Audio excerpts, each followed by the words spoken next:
ನಮಸ್ಕಾರ ವೀಕ್ಷಕರೇ, ಇಂದಿನ ಈ ವಿಡಿಯೋದಲ್ಲಿ ಒಂದು ಸುಲಭ ರೀತಿಯಲ್ಲಿ ಶಾಶ್ವತವಾಗಿ ಒಂದು ಸ್ತ್ರೀ ವಶೀಕರಣ ಅಥವಾ ಪುರುಷ ವಶೀಕರಣವನ್ನು ಹೇಗೆ ಮಾಡುವುದು ಅಂತ ನೋಡ್ಕೊಂಬರೋಣ. ಒಂದು ಲಿಂಬೆ, 2 ಬೆಳ್ಳುಳ್ಳಿ ಹಾಗೆ 2 ಮೊಳೆ ಬೇಕಾಗ್ತದೆ ವೀಕ್ಷಕರೇ.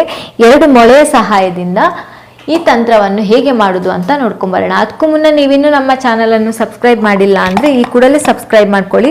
ಹಾಗೆ ನಿಮ್ಮ ಜೀವನದಲ್ಲಿ ಯಾವುದೇ ರೀತಿಯ ಸಮಸ್ಯೆ ಇದ್ರೂ ಕೂಡ ಸ್ಕ್ರೀನ್ ಮೇಲೆ ಕಾಣುತ್ತಿರುವ ಗುರುಗಳ ನಂಬರ್ಗೆ ಕರೆ ಮಾಡಿ. ಶೀಘ್ರದಲ್ಲೇ ಶತಸಿದ್ಧ ಶಾಶ್ವತ ಪರಿಹಾರ ಮಾಡಿಕೊಡಲಾಗ್ತದೆ.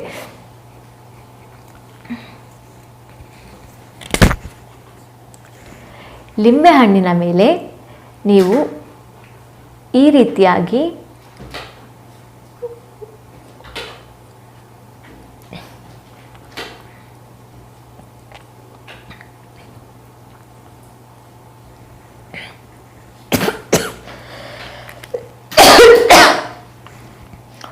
ಲಿಂಬೆ ಹಣ್ಣಿನ ಮೇಲೆ ನೀವು ಈ ರೀತಿಯಾಗಿ ಚಿತ್ರವನ್ನು ಬರ್ಕೊಳ್ಬೇಕಾಗ್ತದೆ ವೀಕ್ಷಕರೇ.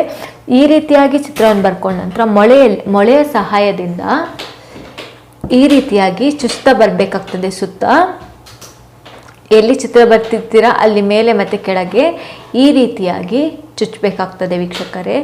ಈ ರೀತಿಯಾಗಿ ಚುಚ್ಚಿದ ನಂತರ ವೀಕ್ಷಕರೇ ನೀವು ಈ ರೀತಿಯಾಗಿ ಇಟ್ಕೊಂಡು ಇದರ ಮೇಲೆ ಬೆಳ್ಳುಳ್ಳಿಯನ್ನು ಇಡಬೇಕಾಗ್ತದೆ ವೀಕ್ಷಕರೇ.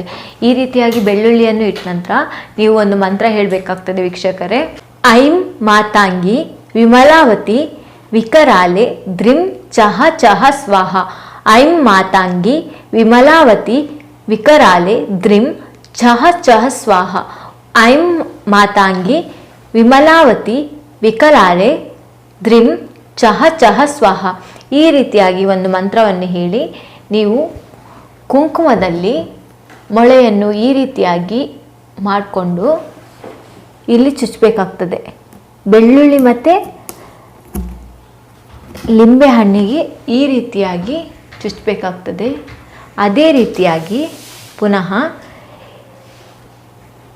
ಇಲ್ಲಿ ಬೆಳ್ಳುಳ್ಳಿಯನ್ನು ಇಟ್ಟು ಮೊಳೆಯನ್ನು ಕುಂಕುಮದಲ್ಲಿ ಹೀಗೆ ಮಾಡಿಬಿಟ್ಟು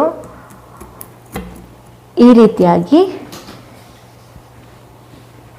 ಚುಚ್ಚಬೇಕಾಗ್ತದೆ. ಈ ರೀತಿಯಾಗಿ ಮಾಡಿದ ನಂತರ ವೀಕ್ಷಕರೇ ನೀವು ಒಂದು ಕೆಂಪು ಬಟ್ಟೆಯ ಸಹಾಯದಿಂದ ಇದನ್ನು ಮುಚ್ಚಿಬಿಟ್ಟು ನೀವು ಇದನ್ನು ಯಾವುದಾದ್ರೂ ಮರಕ್ಕೆ ಕಟ್ಬೋದು ವೀಕ್ಷಕರೇ. ಒಂದು ವೇಳೆ ಮರಕ್ಕೆ ಕಟ್ಟಲಿಕ್ಕೆ ಆಗುವುದಿಲ್ಲ ಅಂತಾದರೆ ವೀಕ್ಷಕರೇ ನೀವು ಮಣ್ಣಲ್ಲಿ ಹೂತಾಕ್ಬೋದು ವೀಕ್ಷಕರೇ. ನೀವು ಈ ರೀತಿಯಾಗಿ ಈ ತಂತ್ರವನ್ನು ಮಾಡೋದ್ರಿಂದ ಕೇವಲ 3 ದಿನದಲ್ಲಿ ನೀವು ಯಾರನ್ನು ಇಷ್ಟಪಟ್ಟಿರ್ತೀರ, ಯಾರನ್ನು ನಿಮ್ಮ ವಶವನ್ನಾಗಿ ಮಾಡ್ಕೊಂಡಿರ್ತೀರ ವೀಕ್ಷಕರೇ, ಅವರು ನಿಮ್ಮ ವಶ ಆಗ್ತಾರೆ. ಅದು ಶಾಶ್ವತವಾಗಿ ನಿಮ್ಮ ವಶ ಆಗ್ತಾರೆ ವೀಕ್ಷಕರೇ. ಒಂದು ವೇಳೆ ನಿಮ್ಮ ಹತ್ರ ಈ ತಂತ್ರ ಮಾಡಲಿಕ್ಕೆ ಆಗುವುದಿಲ್ಲ ಅಂತ ಆದರೆ ಸ್ಕ್ರೀನ್ ಮೇಲೆ ಕಾಣುತ್ತಿರುವ ನಂಬರ್ಗೆ ಕರೆ ಮಾಡಿ ವಶೀಕರಣ ಯಂತ್ರ ಮಾಡಿ ಕಳಿಸಿಕೊಡಲಾಗ್ತದೆ. ಧನ್ಯವಾದಗಳು.